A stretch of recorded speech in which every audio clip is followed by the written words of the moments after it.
Oi, tudo bem? Que tal a gente falar um pouquinho de filosofia? Mito e filosofia.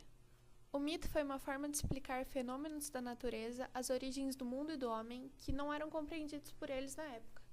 Ela surgiu na Grécia Antiga para explicar as coisas de uma forma mais prática e simples. Na verdade, a origem do mito não teve só pelos gregos, mas pela cultura que eles estavam ligadas, como a dos indo-europeus, dos pré-gregos e até mesmo dos asiáticos. Mas teve um período que só os mitos já não eram suficiente para as pessoas, elas estavam querendo explicações pela razão e pela lógica. Aí então surgiu a filosofia, um conhecimento que explica diversas mudanças da natureza, já que a mitologia não estava dando conta disso. A filosofia surgiu na Grécia Antiga por volta do século VI a.C. Nessa época, a Grécia era um centro cultural muito importante que influenciava várias partes do mundo. Os pré-socráticos deram o primeiro passo na filosofia, também deram início à lógica e argumentação. Foram conhecidos por esse nome pela referência em Sócrates e acabaram influenciando vários filósofos. Mas suas obras acabaram sendo perdidas com o tempo, restando apenas comentários e fragmentos. Eram conhecidos como naturalistas por terem muito interesse na natureza. Também iam atrás de respostas para si. Os principais filósofos eram Tales de Mileto, que foi considerado o primeiro filósofo e um dos 7 sábios da Grécia. Intuiu que a água deveria ser o princípio de tudo, considerando ela um deus inteligente. Anaximandro é o avanço de Tales. Para ele, o que dá origem a tudo é algo não material, algo ilimitado, não podendo se conhecer pelos sentidos. Anaximenes acreditava que o princípio era o ar. Como nossa alma, que é ar, nos governa e sustém, assim também o sopro, o ar, abraçam todo o cosmo. Heráclito dizia que o que mantém o fluxo do movimento não é simples aparecer de novos seres. Para ele, o ser é múltiplo. Nunca nos banhamos 2 vezes no mesmo rio. Ele queria dizer que nunca somos os mesmos e as águas mudam. Tirando os citados, também temos Pitágoras, que para ele o princípio de tudo eram os números, Zenão de Leia, que defendeu o ser uno, contínuo e indivisível. A filosofia pré-socrática continuou sendo muito importante na época clássica. Nascido em Atenas por volta de 470 a.C., seguiu o caminho filosófico, sem dele esperar nenhum retorno financeiro, mesmo com sua precariedade social. No início, Sócrates caminhou com os sofistas, mas ao retomar seus princípios, ele os universalizou.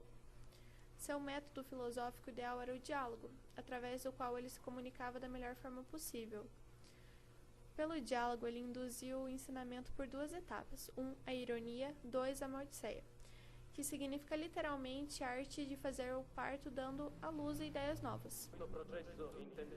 O comportamento de Sócrates desencadeou em sua prisão, acusado por Mileto, Anito e Lico de perceder a juventude, renegar os deuses cultuados pelos gregos, trocando-os por outros, recebendo a oportunidade de advogar a seu favor, diante do tribunal e dos homens.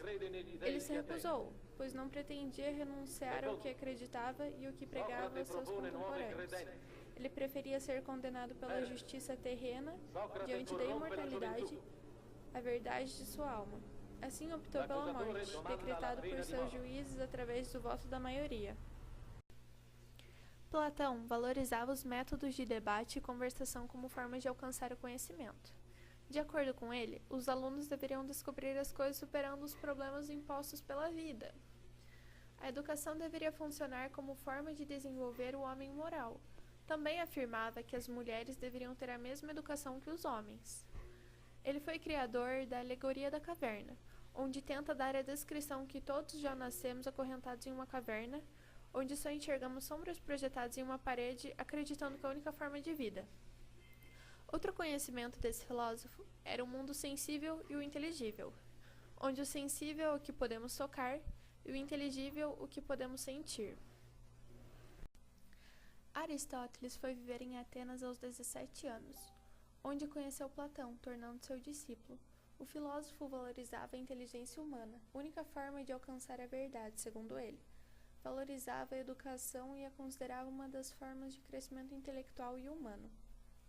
Mesmo sendo discípulo de Platão, suas ideias eram exatamente opostas. Platão defendia o inatismo, nascemos como princípios racionais, ideias inatas.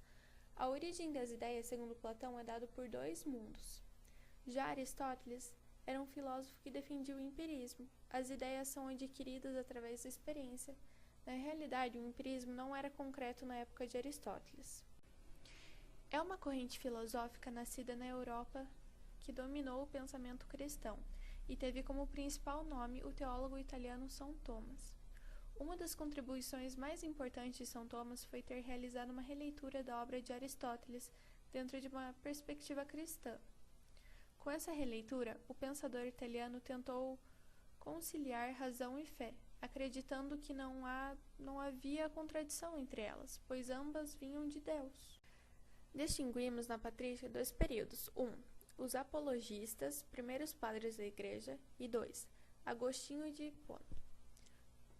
Esse período teve seu esforço de pagões se converterem ou ainda para combater a heresia através de um livro escrito por padres para defender a fé por argumentos racionais. O principal nome da patrística foi Agostinho. Ele retornou à filosofia de Platão e adaptou-a no cristianismo. Para Agostinho, a razão tem como auxiliar a fé e, portanto, ela é subordinada. O racionalismo é uma corrente que defende que a origem do conhecimento é a razão. Os racionalistas acreditam que só a razão pode levar a um conhecimento rigoroso.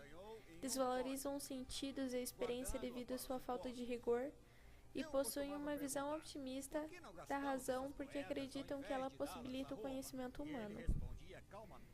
Descartes, sendo um racionalista convicto, procurou reabilitar a razão. Os céticos duvidaram ou negaram mesmo que a razão pudesse conduzir ao conhecimento. Descartes vai procurar demonstrar que a razão é a origem do conhecimento humano.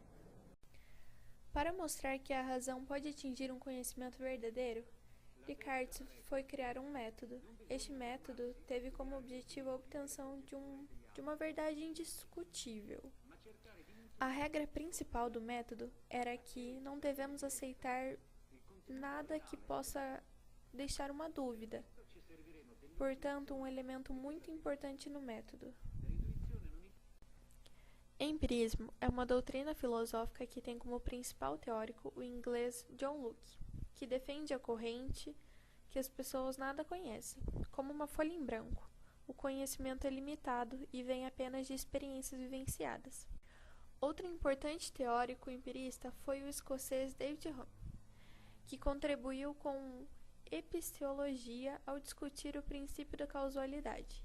Segundo Hume, não existe conexão causal, e sim uma sequência temporal de eventos que pode ser observada. Além desses, outros filósofos que são associados ao empirismo são Aristóteles, Thomas Aquino, Francis Bacon, Thomas Hobbes, entre outros. Immanuel Kant é um dos filósofos mais estudados na modernidade graças à sua tentativa de resolução entre o racionalismo de Descartes e o empirismo. Kant releva que o espírito ou razão modela e coordena as sensações, das quais as impressões dos sentidos externos são apenas matéria-prima para o conhecimento. Por conseguinte, o julgamento estético e teleológico unem nossos julgamentos morais e empíricos, de modo a unificar o seu sistema. A ciência moderna, isto é, a ciência que conseguiu articular o método de observação e experimentação com o uso de instrumentos técnicos, começou a se desenvolver propriamente na Europa no século XVI.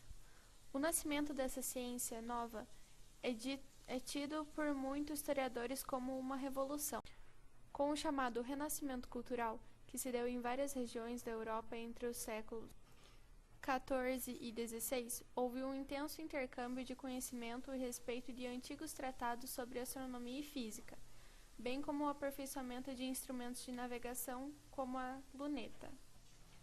Outros produtores de conhecimento que impulsionaram o início do que conhecemos hoje como ciência moderna foram o astrônomo polonês Nicolau Copérnico, com a teoria heliocêntrica do cosmos, Galileu Galilei, com a criação do telescópio, e com diversos estudos sobre planetas, sistema e corpos celestes. Galileu é considerado por muitos o pai da ciência moderna, porque foi o primeiro a combinar a observação experimental com a descrição dos fenômenos num contexto teórico, com leis expressas em formulação matemática. Pode-se dizer que Galileu marcou a transição da filosofia natural da antiguidade ao método científico atual. Segundo Galileu, o universo é um grande livro que continuamente se abre perante nossos olhos, mas que não se pode compreender antes de entender a língua e os caracteres com os quais está escrito.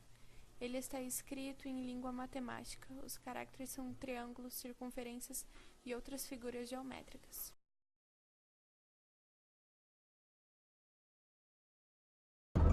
O mito da caverna.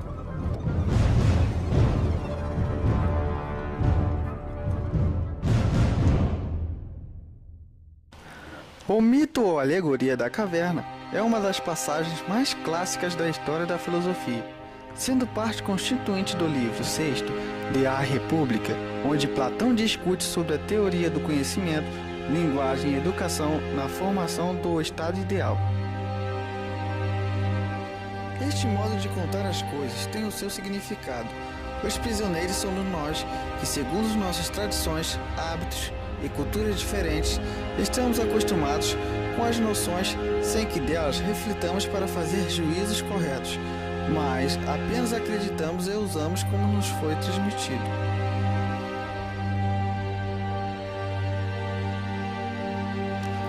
A caverna é o mundo ao nosso redor, físico, sensível, em que as imagens prevalecem sobre os conceitos, formando em nós opiniões por vezes errôneas e equivocadas.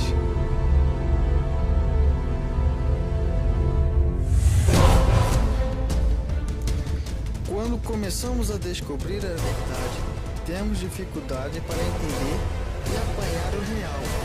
E para isso, precisamos nos esforçar, estudar, aprender, querer saber.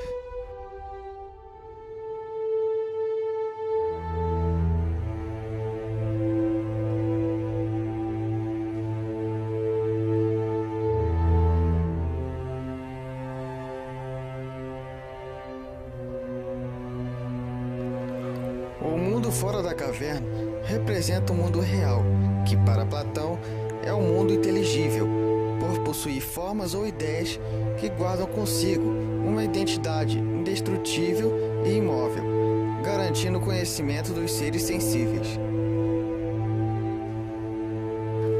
O inteligível é o reino das matemáticas, que são o modo como aprendemos o mundo e construímos o saber humano.